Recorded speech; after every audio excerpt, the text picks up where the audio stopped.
G'day.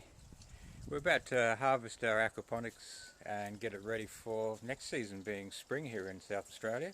So I thought I'd give you a little bit of a walk around and describe the whole system to you. So we'll start with the sumps. So the whole water reservoir is held here. What's that? Something floating in there? Don't know what that was. So we've got 3 of these 150 litre tubs running along underneath the blue grow bed. So they run 2, and there's a 3rd one here. These are our water reservoir, and the end one here contains the pump and is the return for all of the beds. The water pumps out through this pipe here and is split between the beds and the IBC tank.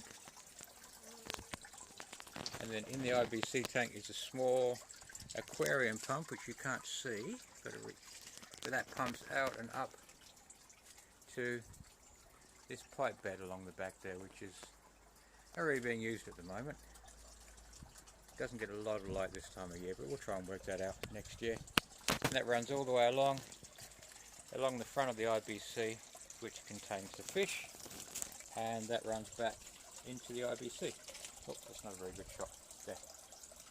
So when the IBC fills up a little bit, so the water pumps from there across to there, down under there where you can see some activity going on, brings oxygen in for the fish, you can see there, and then that water comes out from there into this filter, which is a bucket filled with different levels of aquarium medium, that blue foam that you get. The water comes down into the bottom and then works its way up, allowing the sediment to settle and to be filtered through there, all the organic material and things. Don't want to see the brown there unless they want to give me a free bucket. So this can be opened with a tap and just drained, and then the whole lot taken out and washed. So the water comes down here, works its way up into the outlet, and then back into the pumping tank. Each of the beds have a tap, a valve, sorry. So each one can be turned off separately, and this runs into a slightly green and untouched filter, which is just a bucket, a plant pot filled with aquarium foam. They get changed every couple of weeks, but I forgot this one, so hey. So each bed can be switched individually, and the whole range of those beds can be turned off there. So we can turn all those beds off. We can turn the pipe bed and the return off separately, but the main bed is, the main IBC is run from that pump there because of the fish. It's got to keep the water circulating. Anyway, so what have we got here? We've got the sump tank, chopped and flipped IBC. It's not a sump tank, sorry, the fish tank. In here is a floating raft bed, and we've got various kinds of greens growing in there. There's a couple of good lettuces I might pick later on. Some rocket. We've let that go crazy because of the bees. They're just loving this area. There's not a lot of fodder since the evil council cut down a whole row of trees that went along their peppercorns, and they were just full of life. Bees, birds, insects, everything. So we have 7 of these beds, which are basically just, this is a nice clear one, the blue tanks that you get, blue drums you get from everywhere, cut in half. There's a bowel siphon in there. There's your water overflow, water flow, so the bed fills up to that level. When this is on, a vacuum with the water flowing into the pipe, downpipe, forms a vacuum, and then that sucks out all of this water that's in here. So the water only comes up to that level, it's not right all the way to the top. So that keeps the level, and then it allows the whole bed to drain right down almost to the bottom. and then that breaks the vacuum and the bed fills back up again, and that gives the plants a little bit of oxygen at the root level. So under here, each one of these beds flows into a pipe. There's a power source, a waterproof power socket and a waterproof timer. That all runs back into that tank at the end with the pump in it. And then the other thing is along the back there, once we get to the end of this bed, there's not a lot of water pressure left to actually kick off the siphons.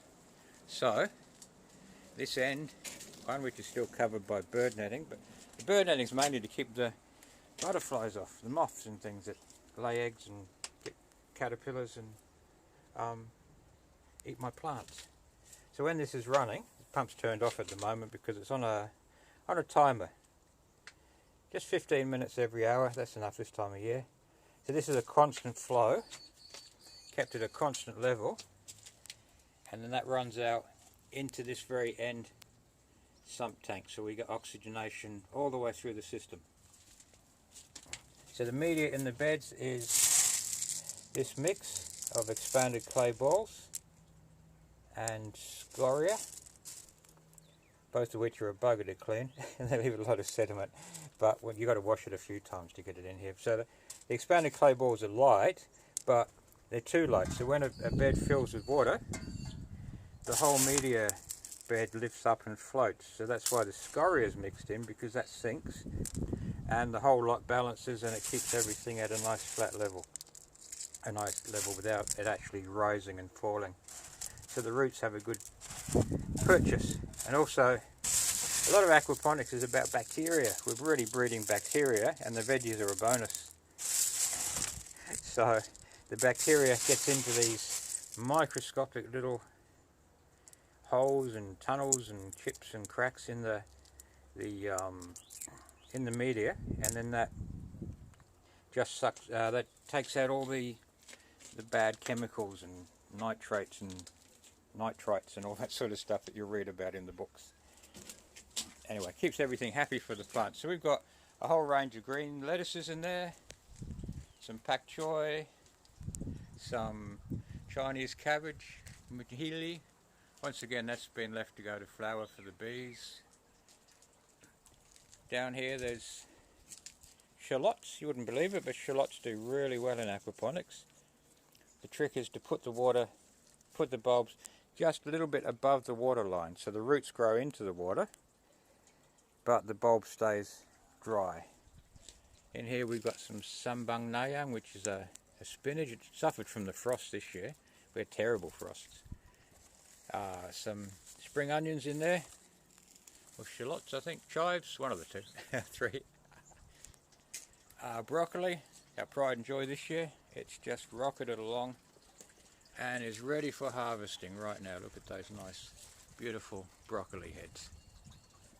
Some spinach in there. Thyme, we've had a few thyme plants in, but this one thrives. The others have kind of died. This one with the yellow fruit, which are past picking, but we're going to eat them. We're going to cut the seeds anyway. It's a Thai eggplant. That's an amazing diabetic supplement for diabetics. So it helps with the blood sugar. There's some chard in the back, is it? Yep, I can see that.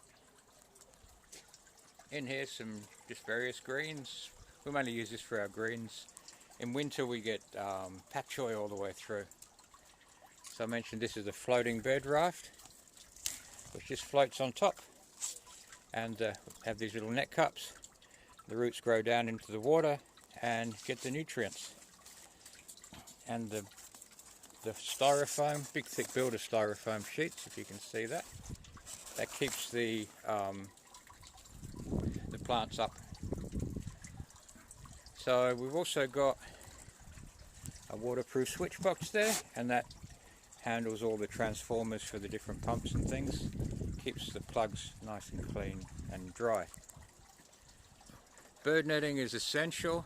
It keeps away so many bugs, which are the problem. The bees can go through this clump easily, but we just pull it off to make it easier for them.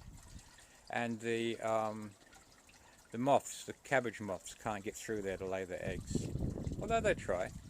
And we've had some bracketed wasps in here as well, laying their eggs and in caterpillars and in bits and pieces, so we're happy with that. Lighting at the back, we've got some reflectors there, taken from old fluoros from the uni, and that just bounces a bit of extra light in. This gadget here is my homemade cover from a plastic bottle, and what we've got here is one of those LED lights where you can, from the local hardware store, where you can control the colour. So we just set this on purple, which is a nice even mix of red and blue, which plants love because apparently they don't see any other colour, just red and blue. That runs all the way along, and took me a little bit of time, but that was inserted into a clear PVC tube. These hanging CDs were just, when we have the covers off, it just keeps a few things away. Seems to work nicely with the blackbirds because we had a bit of a problem with them. And the frames just reused electrical conduit and 20mm pipe, but I did find that this blue irrigation pipe, when it's bolted on, curves. You see the difference in the curve between the electrical pipe and that one, and it just gives us that little extra space for growing. So there we go, very productive, grows nicely, runs nicely off of a little aquarium pump, which I think is about 8 watts under there, and the big pump, which is 80 watts.